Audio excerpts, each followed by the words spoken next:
Friends అస్సలం వాలేకుమ్ welcome back to AN YouTube channel. Friends ఇవాళ మా మెనూ చూడాలనుకుంటున్నారా? అయితే చూడండి ఫ్రెండ్స్, ఇదిగోండి వేడి వేడి అన్నం చూడండి ఎలా పొగలు వస్తున్నాయో చూసారా. ఈ వేడి వేడి అన్నంలోకి ఇదిగోండి బంగాళదుంప పాలకూర చికెన్ కర్రీ అండి. చూడండి అసలు ఎంత టేస్టీగా ఉందో. మీరు ఈ కర్రీ చూడాలనుకుంటే లైవ్లో చూడండి ఫ్రెండ్స్. ఎంతో ఎమ్మీగా టేస్టీగా చేశానండి. చాలా టేస్టీగా ఉందండి కర్రీ అయితే. పాలకూర తినని పిల్లలు కూడా ఇట్టే తినేస్తారండి, అంత టేస్టీగా ఉంది కర్రీ మాత్రం.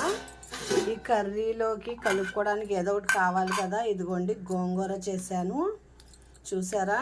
ఇది కూడా గోంగూరను చికెన్ పాలకూర బంగాళదుంప కర్రీ రెండు లైవ్లో ఉన్నాయి చూడండి ఫ్రెండ్స్. అంతే ఫ్రెండ్స్, కొత్తగా ఎవరైనా ఛానల్ చూస్తుంటే ఛానల్ సబ్స్క్రైబ్ అనేది చేసుకోండి. అల్లా హాఫీజ్.